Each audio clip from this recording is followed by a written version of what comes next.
tend to use those applications similar to the new age banks which has come into market as well, where you can actually go and transfer money in a click of a button on your mobile. If these kind of agility, if these kind of performance which we can't give consumer, what do you call, experience to the customer, if we don't give them, then they will move else, they'll take the business and go somewhere else, right? So we have to ensure that we mobilize everything in terms of not make it centric to any devices. Modernize application, right? In your own organization, if you look back 4 or 5 years back, you had the legacy applications which you are running, alright? It has its own set of issues, it has its own set of benefits as well. But at the same time, there are so many applications which you would have seen which are, recent past you would adapted, which would have been cloud-based applications as well. For a small sales organization, we have a very important Salesforce application, which is also coming along with some of the other database applications as well. Now, these also has to be pooled. These also has to be taken inside in terms of giving a performance to the customer. Future-proof your cloud. Now, the cloud is one thing in terms of how do we actually see in terms of the economics of having cloud.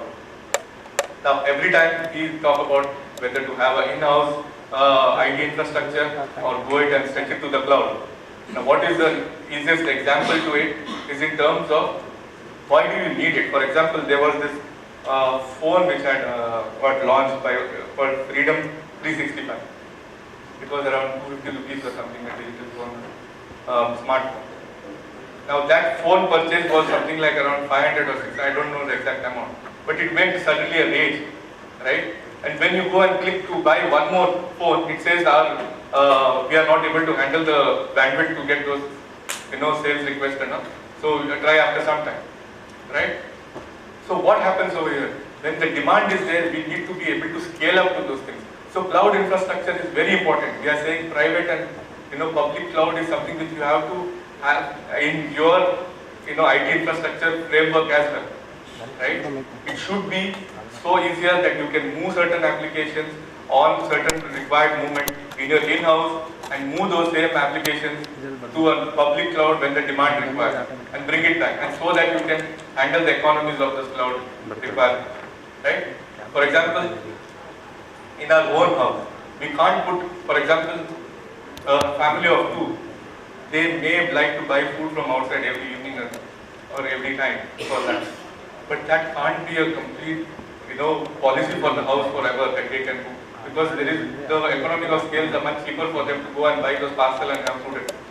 But you have a family of 5 or 6, correct? And you need a taste of your own food and cuisine, what you do, then obviously you will cook at home, right? This same example holds good in terms of how we actually use the cloud in our infrastructure. The most critical to critical and most important applications which is there, depending on the usage, you can move those usage from a public to a private, as in your in-house cloud as well. But this is something which is important, because if we don't scale up to that, then obviously we will move to a scale-out position. As we do that, when we are giving application to the customer, your users are taking your applications elsewhere and using it in their own mobile devices.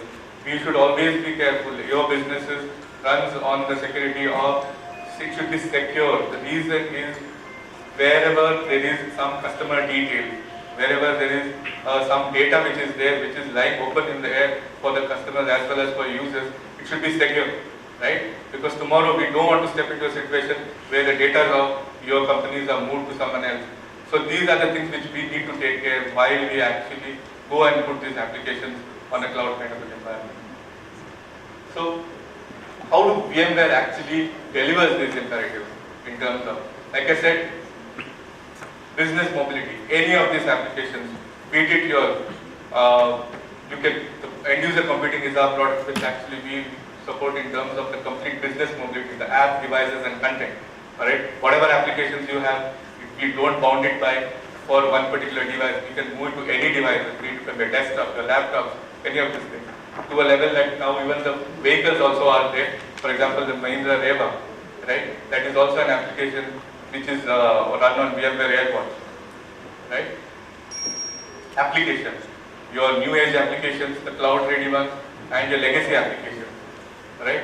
Now, these also has to be any application which needs to be on a cloud ready in terms of how to get that on cloud. Alright, for the anyway, the new application, the cloud ready will be moved into any requirement.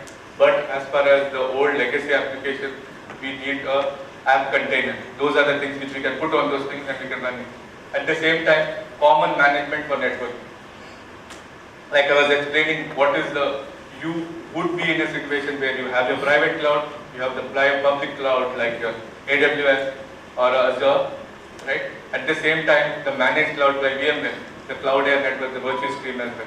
So these are the things gives you the choice and options in terms of how to move application back and forth and be ready for that, so it takes care of it. Obviously on the infrastructure level, you have the build your own converged infrastructure, hyper-converged infrastructure, right, which takes care of it. So, to take the next step as a software defined for your future, for any of the companies, to move towards it, mobilize everything, that means a digital workspace, right? Where you as a user, your customer, need to have a digital workspace in terms of how to you can give better business advantage. Modernization of apps, automation of apps and infrastructure delivery.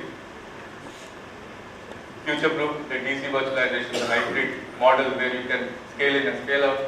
Rethink and cyber security, where you talk about micro-segmentation. If you have one particular application which is running in-house, you can move into that from NSX micro-segmentation so that the security piece is confirmed, it is taken care while you do that. So these are the few things which I wanted to explain about in terms of what VMware can do in terms of setting up a software-defined infrastructure for yourself. Right? So this is what I had. Is there any questions I can take? We have a minute for questions, so if there's any question, please raise your hand. Any industry questions, Cecil will answer because he has done most of it. In any case, so you are available sure. during the day and you could visit the VMware stall. So please get your hands together, ladies and gentlemen, for Mr. Suresh Kinni. Alright, so as we said earlier, each table is a team. So as of now, table number 2 has got 5 points, table number 3 has got 5 points, table number 6 has got 5 points, table number 7 has got 5 points, table number 9 has got 5 points. So I'm just going to throw one quick question into the audience. Anybody who answers gets 5 points for their table. Okay, now you know the name of the Prime Minister is Mr. Narendra Modi. Can somebody tell me what was the name of the Prime Minister in 1984? Indira Gandhi, Rajiv Gandhi, no, not Rajiv Gandhi, not Rajiv Gandhi. VP Singh, no sir. You can get 5 points for your table. Not Indira Gandhi, not Chandrasekhar, not Charan Singh. 1984. Not Deve Gowda, not Narasimha Rao. Okay, so now let me repeat that question. Okay, so I said, what's the name of the Prime Minister? Everybody agreed it's Narendra Modi. What was the name of the Prime Minister in 1984? Narendra Modi is the correct answer. Why? I could have rephrased the question saying, what's the name of the Prime Minister? Narendra Modi. What was his name in 1984? It was still Narendra Modi. Give him a very big hand. This is table number 1. Congratulations. You get 5 points for your table. And with that, we introduce our next speaker. Ladies and gentlemen, we have with us Passive IT Active Infrastructure, and we have Mr. Santosh Kulkarni, Country Manager, Business Development, Smart Solutions, Emerson. Please get your hands together as Mr. Santosh Kulkarni joins us on stage.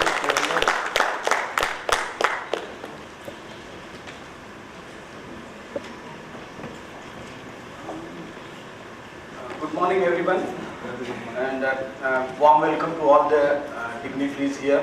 It is a great opportunity what Ingram Tech Forum has made it as first time we are presenting it here, the entire solution.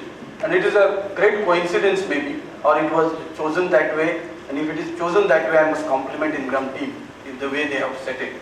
Because first it was about HP talking about digitally changing the world, then VMware talking about how the things are changing, how the cloud, private cloud, lot of terminologies that come into picture.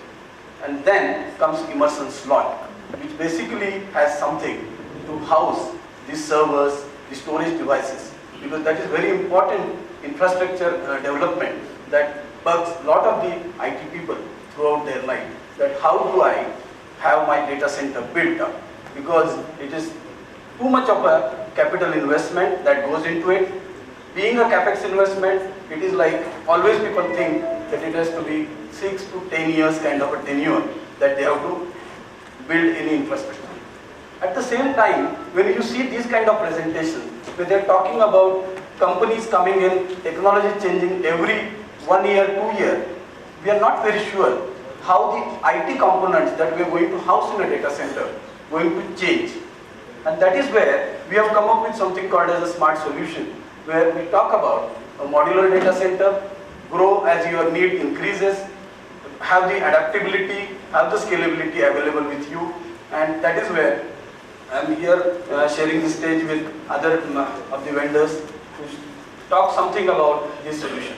So we'll start with a small video which talks about how the things are changing in the server room. Basically what we are trying to do here is we have two types of solutions that we offer. Immersion, as you know, we are into UPS, we are into precision air conditioners, we are into Avocent product range where we talk about data center infrastructure management, and we have a lot of other products which go into the telecom segment where we provide the DC power for the most of the telecom towers that exist here. Here, we also talk about the enterprise data centers that we build from 1 rack to 100 rack kind of a thing. Today, for the audience, what we are trying to do, we are trying to limit our presentation to a 1 rack, a network room or hub room, to around 20 rack, small data center that people house with the private